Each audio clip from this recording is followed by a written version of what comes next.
Negotiation is not argument. It is not persuasion. And it is not getting what you want at the expense of the other party. Elite negotiators understand it as something far more sophisticated, the collaborative engineering of agreements that unlock value neither party could access independently. Harvard's program on negotiation, arguably the most rigorous body of negotiation research in existence, has spent decades studying what separates elite negotiators from average ones. The findings consistently point not to personality, aggression, or superior information, but to specific cognitive and strategic frameworks that can be learned, practiced, and installed. 5 of the most powerful are what we're breaking down today. The single most important piece of leverage in any negotiation is not what you bring to the table. It's what you have if the table doesn't work out. Harvard's Roger Fisher coined the term BATNA, best alternative to a negotiated agreement. Your BATNA is your best option if no deal is reached. And here is the critical insight: the strength of your BATNA determines the floor of what you will accept. A person with no alternatives accepts almost any terms. A person with a strong alternative walks away when terms fall below their standard, and does so without drama or desperation. Elite negotiators don't enter high-stakes negotiations hoping to build leverage during the conversation. They build it beforehand, by systematically developing real alternatives. The implementation. Before your next significant negotiation, spend time deliberately strengthening your BATNA. What other options can you develop? A stronger BATNA doesn't just change what you'll accept, it changes how you carry yourself in the room. And how you carry yourself changes what you're offered before a single position is stated.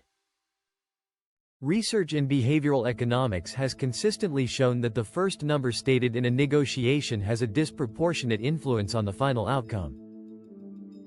This is called the anchoring effect. The brain tends to use the initial number as a reference point, adjusting from it rather than evaluating it independently. Elite negotiators understand this and use it deliberately. They make the first offer, with confidence and precision, and they anchor significantly above their actual target to create room for movement while still landing where they intend. But here is the element most people miss. The anchor must be accompanied by a rationale. An arbitrary high number is easily dismissed. A specific number with a reasoned justification creates cognitive dissonance that makes it significantly harder to simply reject. The implementation. In your next salary or contract negotiation, make the first offer. Make it specific. Attach a clear justification. And anchor above your actual target to allow room for movement without compromising your real goal. Let the anchor do the work before the conversation begins. Chris Voss, former FBI lead hostage negotiator and author of Never Split the Difference, identifies what he calls tactical empathy as the most powerful tool in high-stakes negotiation. It is the deliberate effort to understand and articulate the other party's perspective, not to agree with it, but to demonstrate that you genuinely understand it. When people feel understood, their defensive posture drops.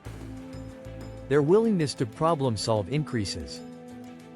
Voss uses a specific technique: labeling the other person's emotional state. It seems like you're concerned about the timeline. It sounds like budget flexibility is a significant constraint for you. This is not manipulation. It is precision listening made visible. And it consistently produces more genuine information about the other party's real interests than any direct question. The implementation. In your next negotiation, before presenting your position, spend the first portion of the conversation identifying and labeling the other party's concerns. Then listen. What you hear will frequently reveal a path to agreement that positional bargaining would have missed entirely. Here is the negotiation skill that feels the most uncomfortable and delivers the most consistent return. Silence. After making an offer. After asking a question. After receiving a counter proposal. Elite negotiators are comfortable sitting in silence for far longer than most people can tolerate. And because most people cannot tolerate silence, they fill it. They concede. They over-explain.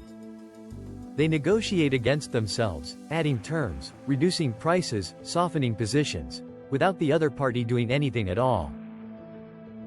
The research is unambiguous. The party that speaks first after an offer is made is typically the one who concedes. The implementation.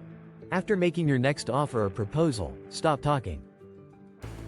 Completely. Make eye contact. Breathe. Let the silence work.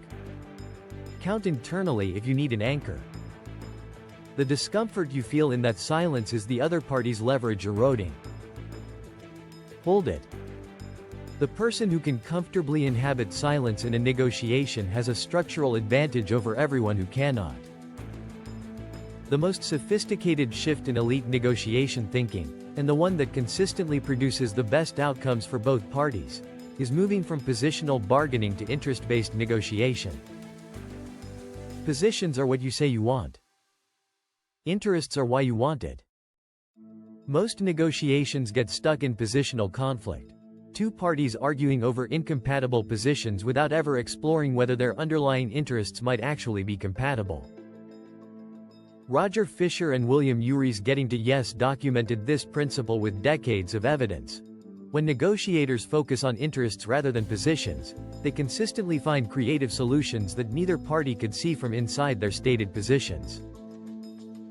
The implementation. Before your next negotiation, write down your position and below it, your interests, why you actually want it. Then genuinely ask, what might the other party's interests be? When the conversation begins, explore their interests before defending your position. The solutions that emerge from interest-based exploration are often ones neither party would have generated alone. This is where the real value in negotiation is created. 5 elements of the framework that separates elite negotiators from everyone else. BATNA Architecture. Build your alternatives before you build your argument. Anchoring. Make the first offer, make it specific, make it justified. Tactical empathy. Understand the other party's perspective before presenting your own. The power of silence. Let the discomfort work in your favor. Interest-based negotiation. Find the solution neither party saw from inside their position. Every significant outcome in your professional life will continue to be shaped by negotiation. Now you have a framework for shaping it deliberately, rather than hoping the outcome defaults in your direction. If this changed how you think, subscribe. I break down these frameworks every week, the strategic thinking, mental models, and execution systems of the world's highest performing leaders. Drop a comment. Which of these 5 negotiation elements are you bringing into your next conversation?